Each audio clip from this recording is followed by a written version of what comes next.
Hi, everybody. I'm Josh Earl.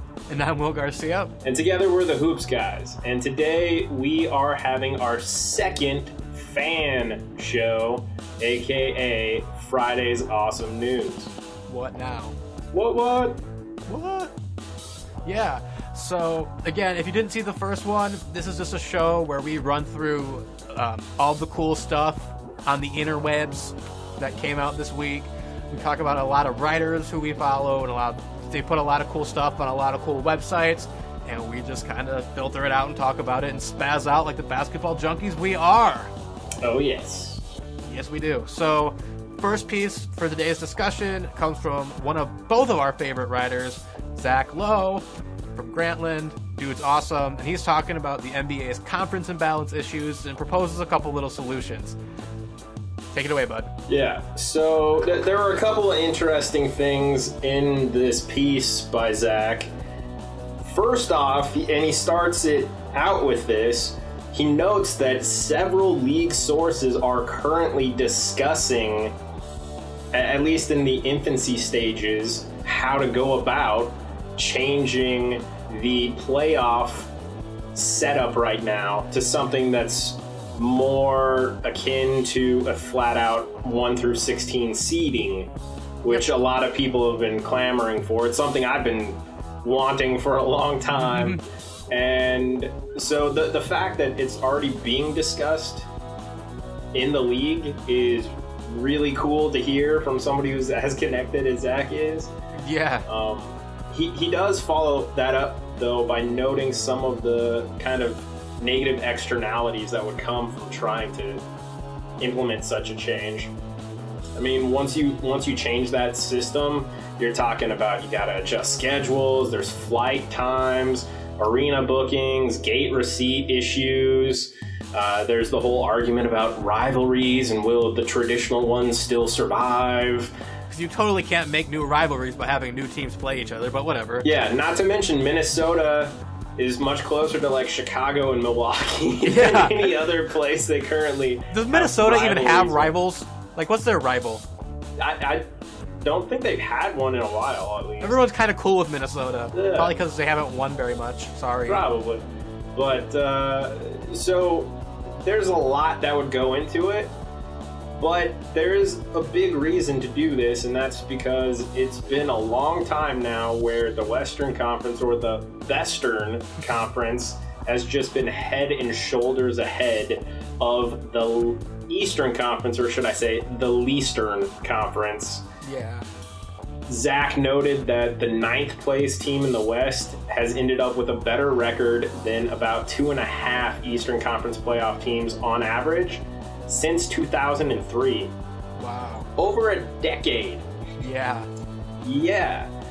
And he also mentioned another interesting idea where instead of maybe just seeding it 1 through 16, they could guarantee the 1 through 12 seeds and then implement some sort of short tournament type scenario with the remaining 8, the next 8 teams in terms of win-loss records entering a kind of mini tournament to decide the bottom 4 seeds, which would probably be pretty interesting too.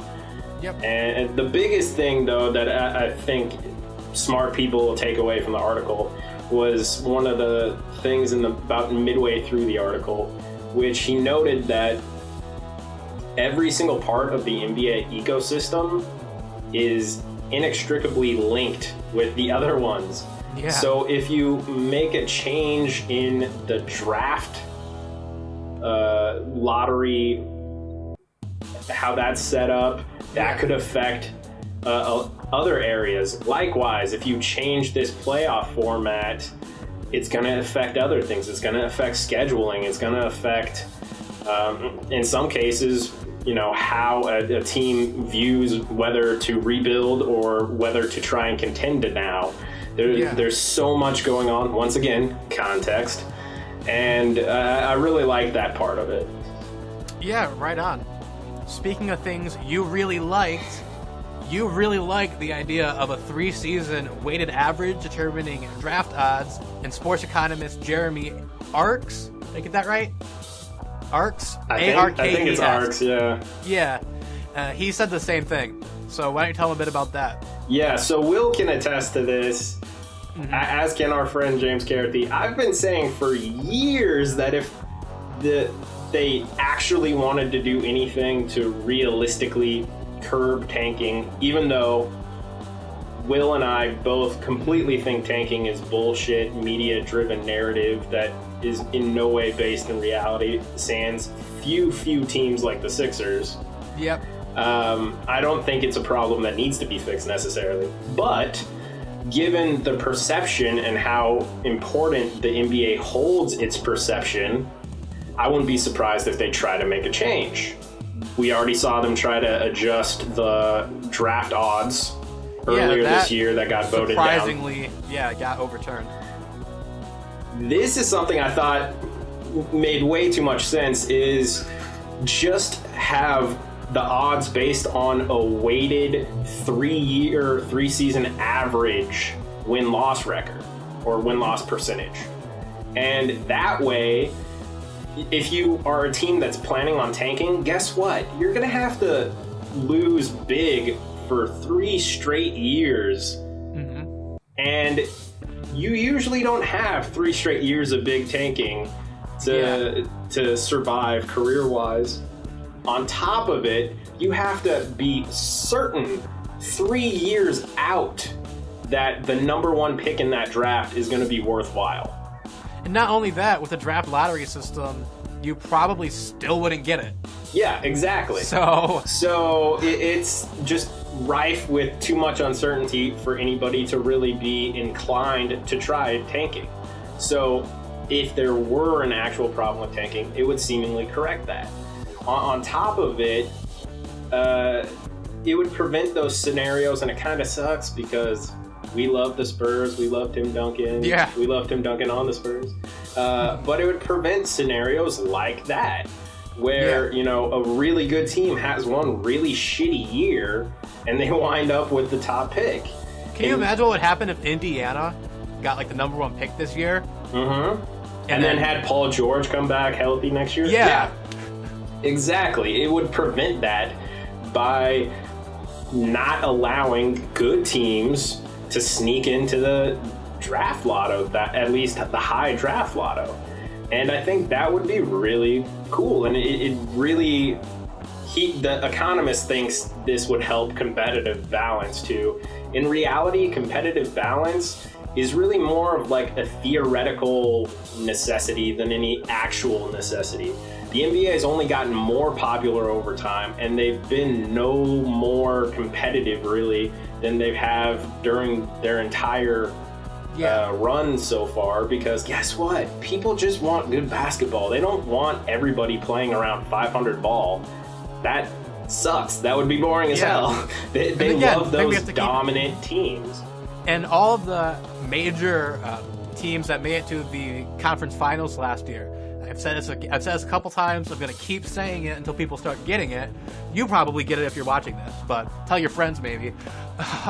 All 4 teams who made the conference finals last year, small media markets. Yep. It is so much more about having a killer front office than it is about being in a city with more than 6 million people. Precisely. So that element of his article I didn't particularly care for, because I don't think it's necessary. But, and I don't think he's somehow stolen my idea, because I don't think he knows me or he's heard my idea. He just happened to come across the same idea, but he saw all the interpretive dances you've been doing in the outro, and he figured it out. That and the telepathy. He must have picked up on it and I'm gonna write an article. But yeah, I think if the NBA is going to make some sort of change to at least address the perception that teams are trying to tank, that would be the best way to do it. I totally agree. Speaking of best ways to do it, you mentioned that small market teams have gotten to the conference finals the last few seasons at a pretty high rate, and one way they've done that is by having really smart front offices. And we've seen a couple of really smart front offices over the last few seasons pick up players who maybe at first didn't seem to be major acquisitions, but wound up being instrumental in the success of their team. Danny Green did that. There's an example. Yes. Kurt Goldsberry, also from Grantland, had an interesting article this week on a guy that we mentioned in our Grizzlies preview as being one of those guys that's secretly integral to what's going on despite nobody giving him much thought. Why don't you tell us a little bit about Courtney Lee and his impact on the Grizzlies? Yeah, aside from having 2 first names, he's awesome. Kurt Goldsberry noted last year that 92 players are averaging more than 30 minutes per game, but only 2 of them have an offensive rating above 114. Chris Paul, we don't all know how good Chris Paul is. Courtney Lee. When people talk about 3-and-D guys, Courtney Lee is the first person who comes into my mind. Like I mentioned, him, Danny Green, and Wes Matthews, but Wes Matthews is a little bit, got a little more to him than that. Wes Matthews is like the rich man's 3-and-D. Yeah. But Courtney Lee and Danny Green are the 2 main guys who come in as like the elite, creme de la creme sort of 3-and-D guys who provide great floor spacing. And when you have 2 big guys who aren't stretch big guys, they're awesome big guys, but they're not stretch. They don't have that stretch element. That can really help out, especially when you also have a guy like Tony Allen or a guy like Tayshaun Prince. Because Tayshaun Prince hasn't had a jump shot since like 2007. Yeah. The guy hasn't had a jump shot since I was playing with Nerf hoops. So, to be fair, I thought you said 2007, not last Monday. Why do you gotta kill me like that, man? Sorry. No. To be fair, I can do mad free-sisted dunks on them Nerf hoops. It's true. He did this crazy, like, behind the back, through the legs, 360 tomahawk. Carter. I mean, it was a Nerf hoop, but it was pretty bad. Yeah, it totally happened. Totally. Okay, but all seriousness, this Courtney Lee is just awesome, and I'm really happy to see him starting to get some appreciation around here. Another little fun fact from the article, 125 players last season took 200 mid-range shots. Only 2 people shot 50%, Dirk and Courtney Lee. Yep. I have RMBA open right now, and it's saying that the article said that out of 99 NBA players who took 100 shots outside of 8 feet this year, only Kyle Korver, Chris Paul, Al Horford, and Courtney Lee have made it 50%. Mind you, that's from some schmuck on RMBA, or he might be a really cool guy from RMBA. So I'm not going to take any sort of claims to the validity of that statement, but I saw that and holy cow.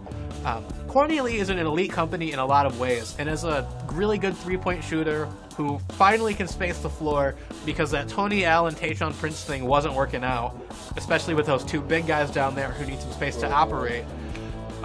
What an awesome fit for this team, and he's a big reason why they're 15-3 at the time of recording this. Yeah, and the article also mentions that since the grit and grind era has started, which was like the 2010-2011 season, the team's been to the playoff all 4 years, but they've never finished above 15th in offensive efficiency. They're 8th this year. Yeah. And part of that is Marc Gasol's a little more aggressive offensively. Part of that is because Marc Gasol is the leading candidate for MVP right now. Yeah. But the other significant part of that is they have somebody who can consistently space the floor, even if it's just an additional 1% improvement on spacing. That opens things up more for Mike Conley, Marc Gasol, and Zach Randolph to do work. And when you factor in their defense has stayed awesome and an improved offense, it's no surprise that they're kicking so much butt so far. Yep. So speaking of great offense and great defense, Andrew Bogut, we're finally starting to see some more of that great offense, and the great defense has always been there. This is one of your favorite players. Take him to church on him. I love Bogut. It's funny because when you go back to that 2005 draft, almost everybody in hindsight would take Chris Paul, Darren Williams ahead of him. I'm not so sure. I probably would take CP3 over him. Yeah, I'd take CP3 in a heartbeat, but Darren Williams, no. It's hard to not like Andrew Bogut's impact. I think part of the reason he's not better well known is he's not a primary scorer, really. He's never really dropped 20 a game. He started his career out in Milwaukee, which isn't a major media hub. And he has this stigma of being injury prone. Never mind the fact that none of those injuries were the same injury. They were all freak injuries that just bad luck. Yeah. And I think that's contributed to people maybe dismissing him or not really knowing that much about him. But he is easily one of the best centers in the entire NBA. The article by Rafael Uhara, I'm hoping I'm saying that right, notes that he's grabbing 27.1% of opponent misses when he's on the floor. Wow. That's crazy. That is. There are 9 other dudes. Yes. On that floor. And Steve Kerr's done an amazing job of kind of putting Bogut as a focal point offensively. Yes. And we all know he's a killer defensive rim protector and what Will and I call defensive linchpins. Guys where if you pull them out of the lineup, guess what? The whole defense kind of falls to pieces because they're what's holding it together. They're the orchestrator of the defense. They're the point guard of the defense, if you will. But he's also really freaking good offensively. Yeah. He's very good court vision for a big guy. He's a very good passer. He can handle the ball pretty decently for a guy his size as well. And it allows the Warriors to run a lot more interesting things having a center capable of operating in the post or in the high post. And you know, even occasionally, I've seen it happen a couple of times so far this season, having Bogut take the rebound, and if Steph's not available for the outlet, just push the ball up the court himself. Yeah. There's a lot of value to that, especially when you factor in it means Steph's operating off ball. And as we've noted before, Steph might have the single greatest effect on defenses of any player in the NBA because he can hit the shot the second he's like on the court, basically. Yeah. And he can hit it off the bounce. And he's got good enough handles where if you play him for the shot, he's going to torch you, make you look like a fool, and get past you. Yep. So allowing Bogut to take on more of that shot creation role allows Curry to work into more of a scoring off-ball role more often as well. And I think that's reflected somewhat in how well the Warriors have started offensively and how well they've played in general to start the season. Absolutely. You know, it's really cool having another big dude who is operating as that sort of hub. We're starting to see it a lot more lately. Marc Gasol kind of has been doing that for a while. Noah last year. Yeah, and now if I could have another guy that I can watch do that, because it's a really cool thing to watch, and there are big guys who can do that. I like the idea of getting it in, you know, it really helps you be able to find new ways to move that ball around when you have a big guy who can do that. It really opens things up. Definitely. So, speaking of open things up, one thing that you open up is hopefully is books, because they're important. Reading is fundamental. That it is. And speaking of fundamental, the big fundamental. The big fundamental co-wrote a chapter in a psychology book. Josh found this out. It's so cool. I found it I found it on Reddit in this kind of post, just like, what are some interesting facts you know about NBA players? And somebody posted that Tim Duncan co-wrote a chapter in a psychology textbook entitled Aversive Interpersonal Behaviors while he was at Wake Forest. And the chapter that he co-wrote was called Blowhards, Snobs, and Narcissists: Interpersonal Reactions to Excessive Egotism. Let this sink in for a second. Is that not the perfect epitome of how Tim Duncan has functioned over his career? Like the almost complete lack of ego. Yeah. It's so reflective, and it makes so much sense that yeah. you know, he's acted this way given he co-wrote a friggin' chapter on how to not do it. Perils of being an egotistical jackass. Like I told you earlier, maybe it helped him deal with Tony Parker a bit. Maybe. I don't think Tony slept with Tim's wife, so that probably wasn't an issue they had to cross, but yeah. Yeah. Still love you, Spurs. Still love you, Spurs. Still love you, Tony, if you're kind of a dick. Yeah. But anyway, speaking of Spurs, go town. There was this great video on SportsIllustrated.com, I think. Yep. That was Greg Popovich just kind of having a chat with reporters, and they asked him about, you know, watching film on the Celtics to see what Rondo's looking like this year, and he promptly said, like, I don't watch film, basically. No, what he promptly said was, he looks better. No, they say, from a playing style or from an aesthetic style? Like, no, he's a handsome dude. He looks better. Yeah, well first, he mentioned he doesn't watch film. Yeah. And yes, he did. The reporter then pressed it and said, okay, but, you know, if you were to watch film, or if somebody has told you, you're right, what have they said about Rondo? And he was like, he looks good. And then they're like, are you like on court or in general? And he's like, yeah, he's a handsome dude. You know, but there are two things that stand out to me about this. One, it's a perfect encapsulation of the Spurs philosophy right there. He doesn't bother watching film on opponents because he knows, trusts, and empowers his coaching staff to handle that for him. What a concept. He has no qualms with them handling all that stuff and him taking their advice. He trusts them, and in the process, he empowers them to do the best that they can do to help the Spurs be the best they can be. Which, that to me, perfectly, it shows what the Spurs are all about. Yep. The second thing that stood out to me is this emphasis on what we do over what opponents do. Yep. That's also very Spursian to me, and it's a really cool interview. I think you guys should definitely check it out. Yeah. Pop being Pop. Yeah. Well, no, it was pretty cool. He gave a media interview that was longer than like 10 seconds. You actually got to hear, anytime you can hear some stuff from him.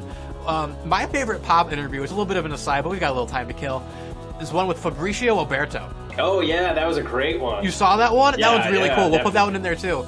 Yeah. You know, anytime you can get people talking, he was just, anytime you can hear Pop talk, you know, you're going to get something out of it if you can get more than like 10 seconds out of the guy. But I totally agree with you on that. You know, that is their sort of way of doing things. They have for one, think about how many awesome head coaches and not so awesome head coaches, but how many head coaches in today's NBA were former Spurs assistants. Yep. So if you have 4 or 5 future head coaches in your coaching staff, why not let them handle game film? Because let's be honest, you recruited the best of the best to come work for you. Like, Torrey Messina knows how to do game film. Yeah, exactly. You know, it's not like he's one of the best coaches on the planet or anything, you know? It's definitely like that, Will. Yeah. So speaking of definitely like that, a lot of people think that the Raptors and Rockets having these 14-4 and 15-4 starts is how it's going to be for the rest of the year. Seth Partnow disagrees, and I disagree too. Yeah, I'm with you guys on this. Not saying those teams are bad. No, they're really good, actually. It's just they're not elite. Nope. So he wrote an article for Nylon Calculus. Again, something cool on Nylon Calculus. What a shocker. Not really. Through Thanksgiving, the Raps were hitting an absurd 50% of contested 3 attempts, he wrote. Holy cow. Last year, they only shot 28.7 on that. Yeah. That's not sustainable. Not even slightly. Same thing with Houston. He wrote that Houston opponents are shooting under 32% on wide open threes, under 26% on moderately open threes, and a laughable 19.3% on contested threes. Is it sustainable? No, of course not. And that's the thing with these starts to the season, even a month or so in, crap is going to happen, and it's going to make some teams look better than they are, and it's going to make some teams look worse than they are because you're dealing with a 20-game sample size. Yep, and you're dealing with 20-game sample sizes for teams that have played different quality opponents over that time. Yes. Yeah. Because, the schedules balance themselves out for the most part by April, but in early December, not really. Precisely. So, I think that, hype on teams that people weren't quite expecting, I tend to be a little pessimistic on it. And I'm not saying that the Raptors aren't a really good team. They're definitely one of the better teams in the East, and they're definitely most likely going to get one of those first-round home court advantages in the East. But the talk of them being, championship contenders is a bit premature in my opinion. Yeah, right now the first 3 seeds in the East are the Raptors, the Wizards, and the Hawks. I like the Hawks. As a top 3 seed, I'm not sure if I like them that much. It could happen. But, that's not how this year is going to end. Sample size, people.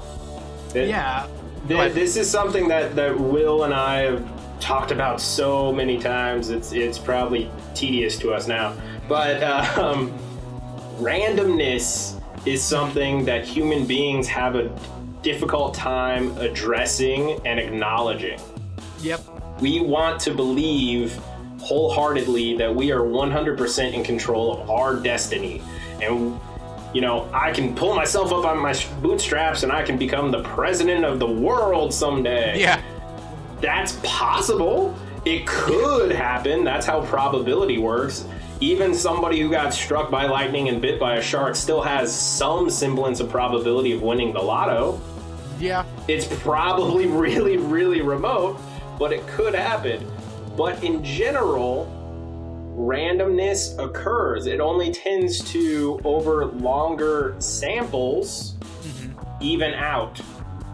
Absolutely. So in short samples, you tend to see a little bit more randomness involved, especially when you factor in, like we're discussing here, different opponents with different, levels of health in their games, whether they were playing good-looking opponents on, that team's second in a back-to-back, or third in a fourth night thing. Yeah.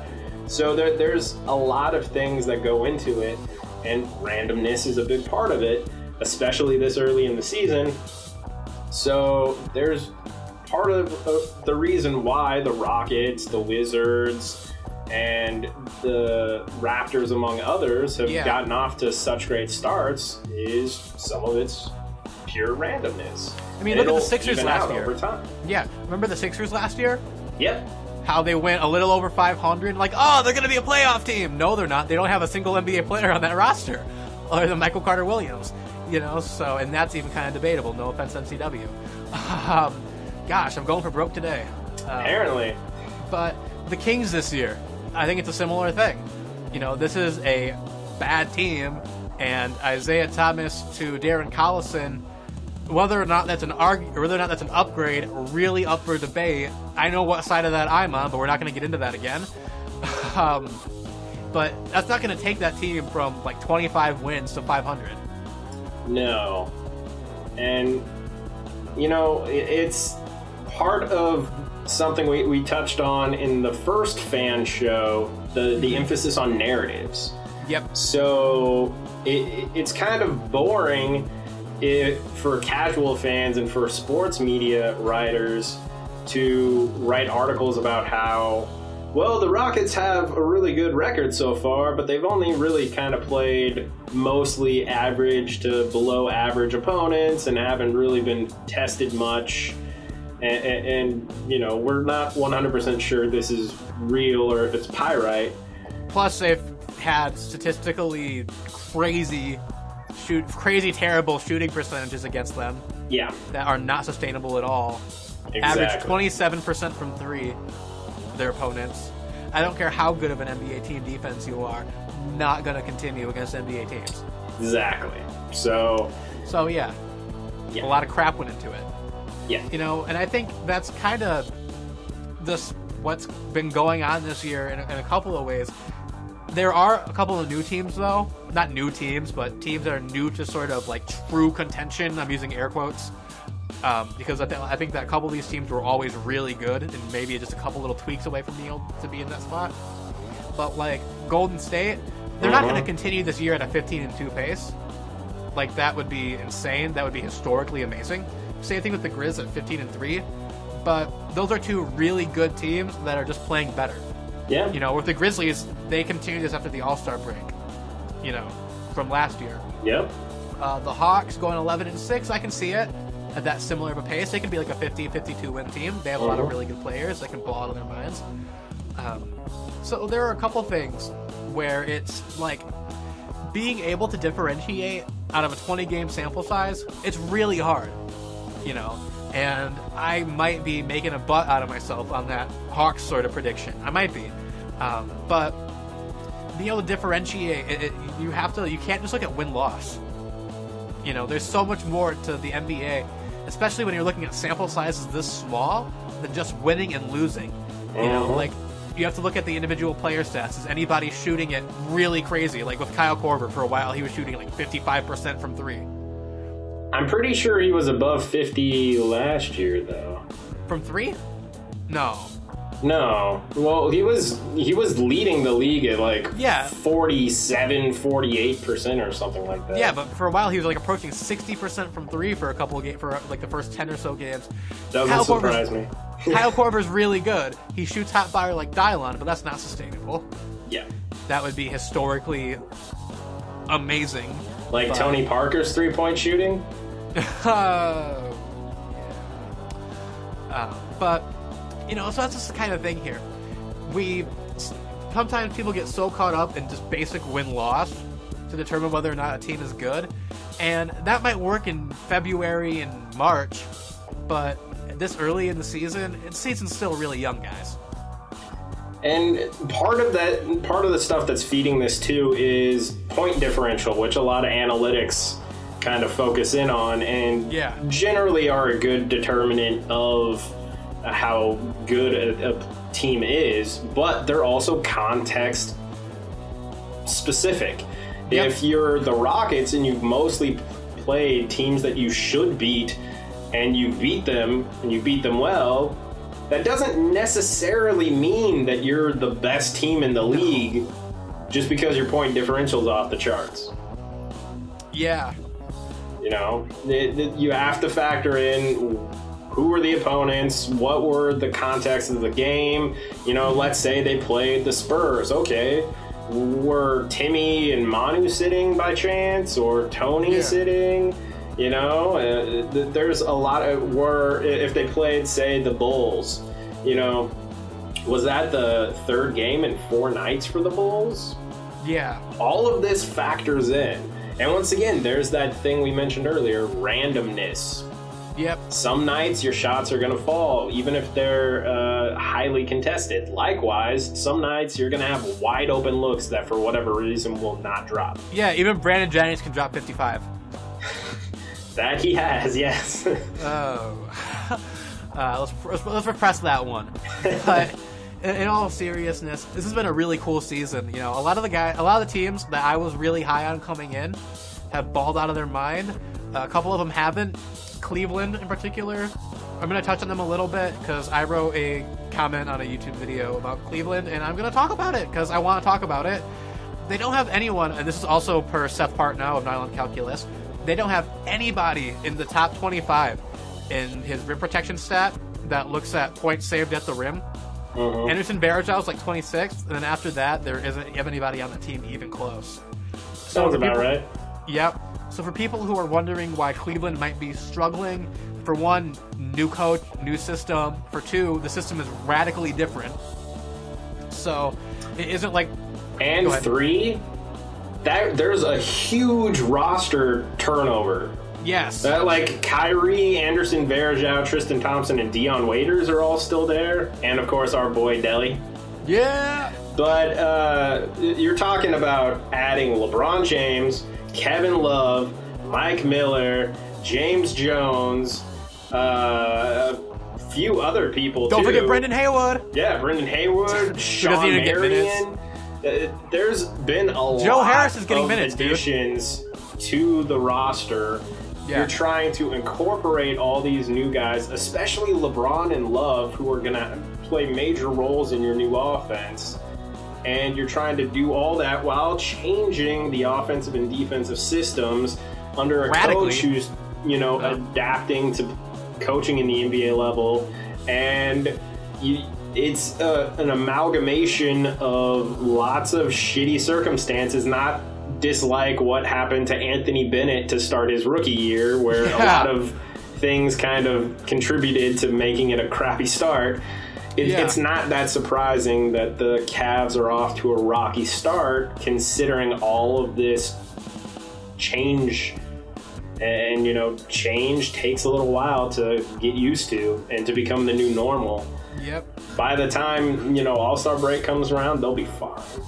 Oh, totally.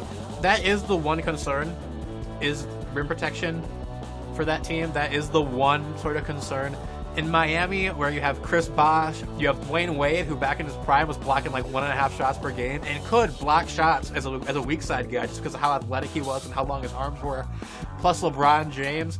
And then later on they brought in like Chris Anderson. Birdman! Yeah, Birdman. It was sort of rim protection by committee. As opposed to, Chris Anderson would be that one guy, but for the first couple of years, including that first championship, it was really rim protection by committee. Here, they don't really have that, so that's kind of going to be the one sort of downside, but they're going to be really good at everything else. And like we mentioned, there's this amalgamation of crap that they have to adjust to, and it's such a different system. It isn't like they went from Coach Pop to Messina. They went from this more ISO-heavy, I'll come out and say it, kind of crappy offense that wasn't very effective whatsoever, that was mostly based on just really, really basic stuff, to this super motion-heavy, ball movement-heavy, player movement-heavy, a lot more just Euro-style offense that has so much more player involvement that really wasn't there before. So the guys who were on this roster, people say, oh, Kyrie's ISOing too much, and Kyrie's ISOing too much. He just spent a whole year ISOing too much and being told to do so. He's spent his entire career to this point ISOing. Yeah.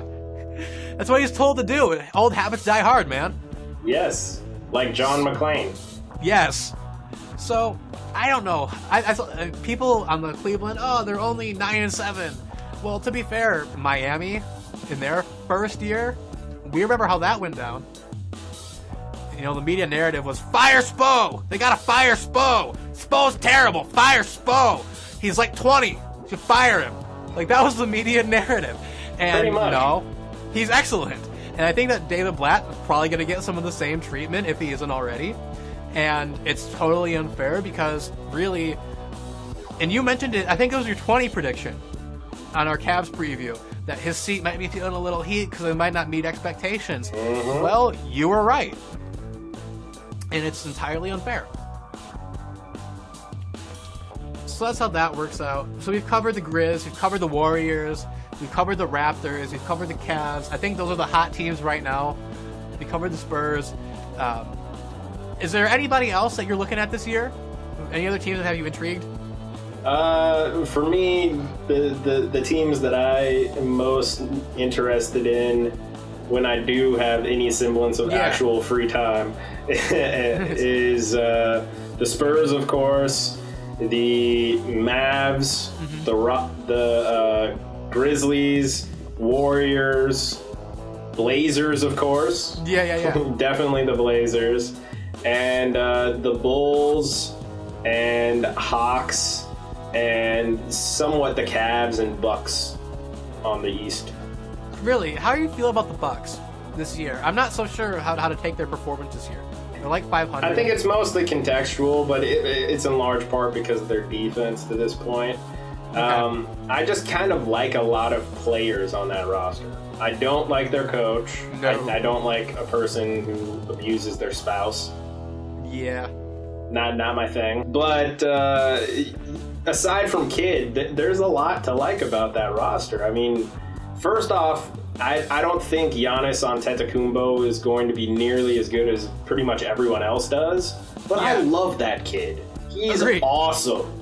Yeah. If there were, one player you could hang out with and just kind of chill with, Giannis would be my choice, bar none. He just seems so full of life and joy. Yeah. And, Jabari seems like a really good guy and a good player. I'm partial to Kendall Marshall. Yep. I really like Chris Middleton, John Henson.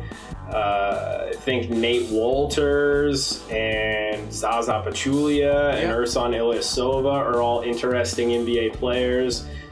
Larry Sanders is always a fascinating guy. Yeah. So there's a lot of interesting players on that roster, and as much as I dislike him as a person, I think Kidd's in position here, and we mentioned it in our Bucks preview, to utilize a lot of these players in very interesting ways, including, somewhat in an all-switching lineup.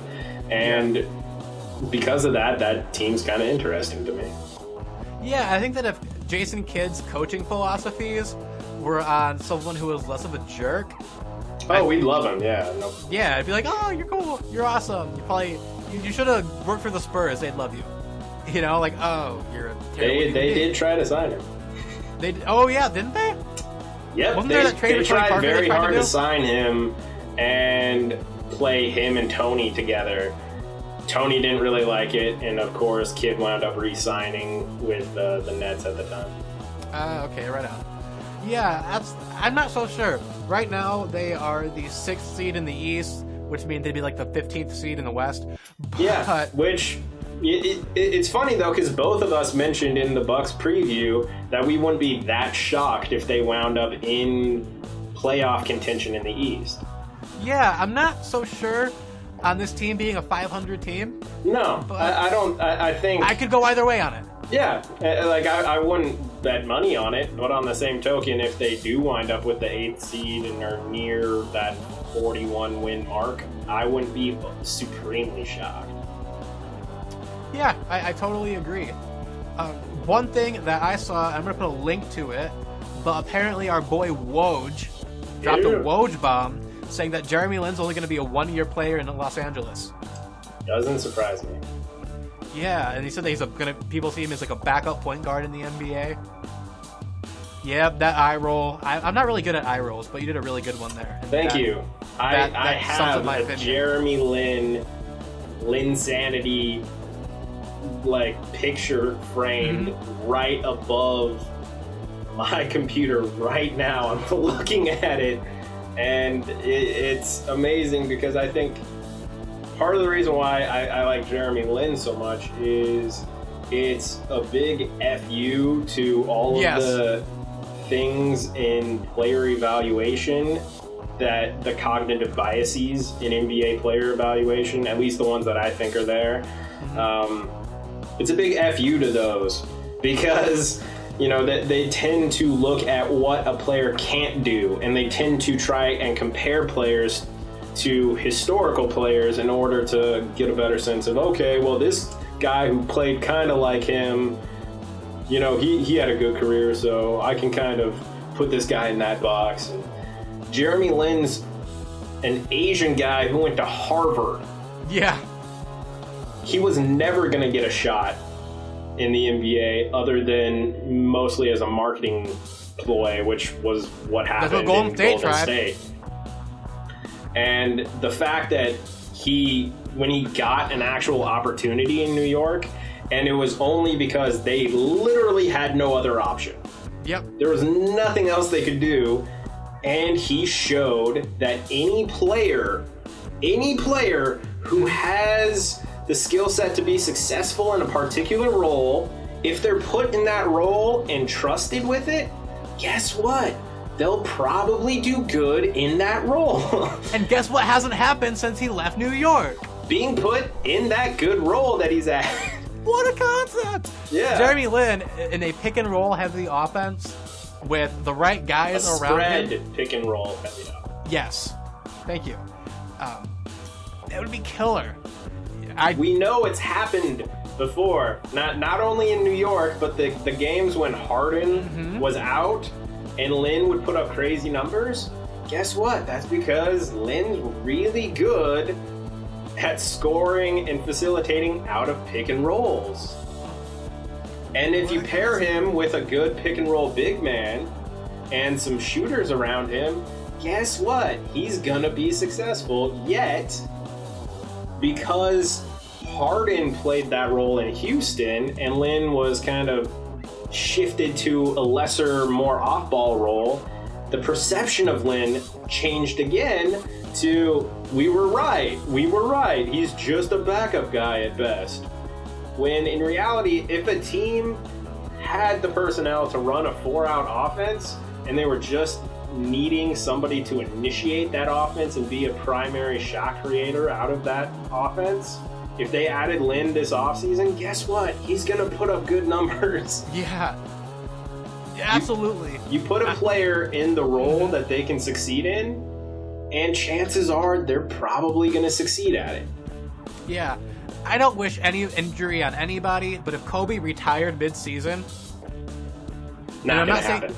I know it's not, but if there's some stretch of games where Kobe is out, it's not at all, okay, the right sort of environment or circumstance, but he's still talented enough and he still has a good enough skill set that it would drastically change the public perception.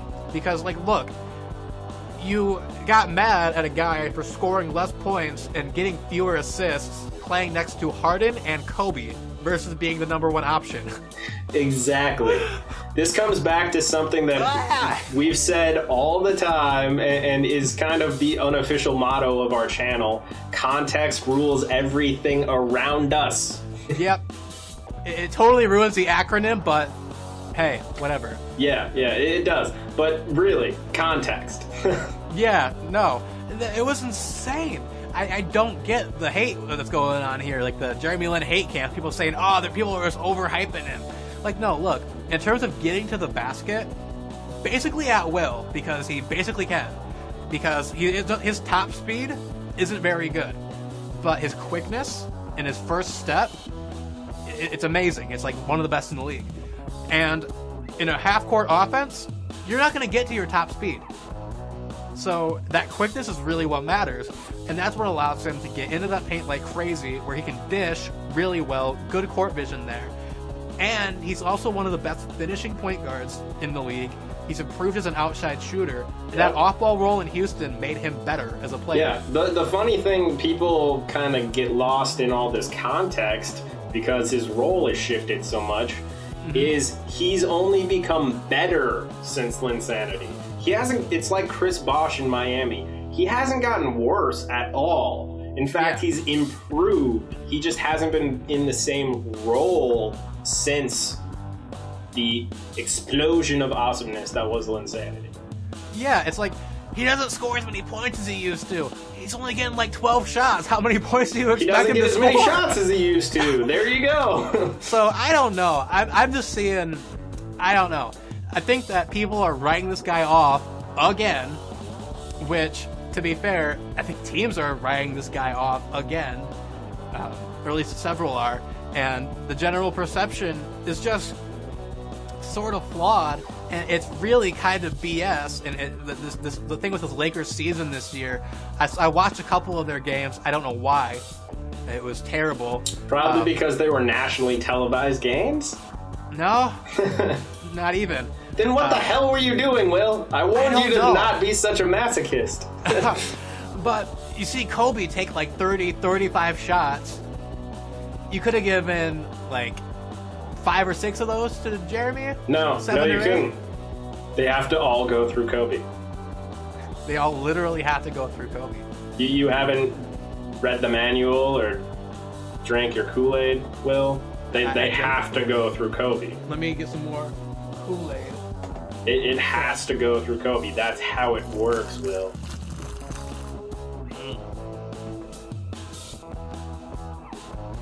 Damn it, now It's not. It's just water, dude. I know, but I still want Kool-Aid. I do want Kool-Aid too. Kool-Aid is good. It If is. you're drinking the Kool-Aid on this video, because I think it's time to about wrap it up. If you're drinking the Kool-Aid on it, give it a thumbs up. If you're not drinking the Kool-Aid, thumbs down. It's cool. You don't have to drink Kool-Aid. You don't have to drink Kool-Aid. It's cool. You're not More like, for us. yeah, if you're health conscious, that's cool.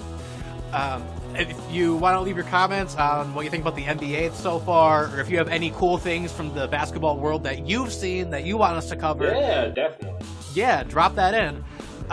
Or if you have any questions, maybe we can do that next week. Yeah, I think we should have a Q&A session. That'd be kind of cool. So We could totally drop have a Q&A. a question if you have one for next week's fan night. That'd be kind of awesome. Fan show, whatever we're calling it this one time. And share this on Facebook or Twitter or Reddit or Interpretive Dance. Yeah, if you enjoyed it. And maybe think about subscribing to be notified of our future videos. Lastly, I want to give a brief apology for the output not being so hot this week. I ordered an adapter for my camera back there because if you can notice, it's kind of a DSLR. Well, actually, it's a mirrorless, but they're kind of similar.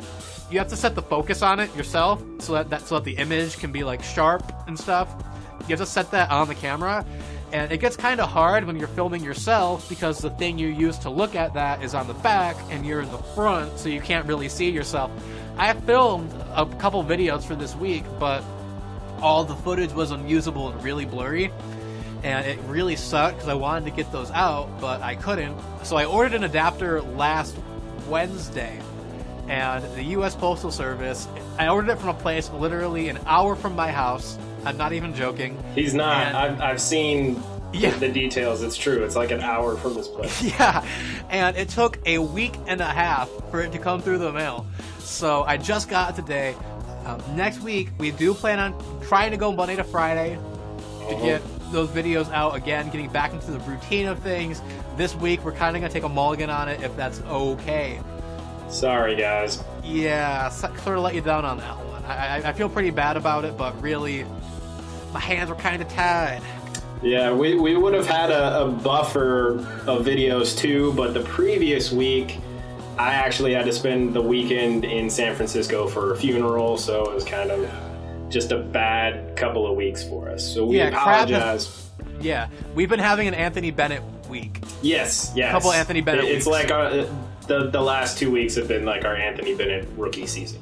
So hopefully we're out of our rookie season and into the sophomore year for Anthony.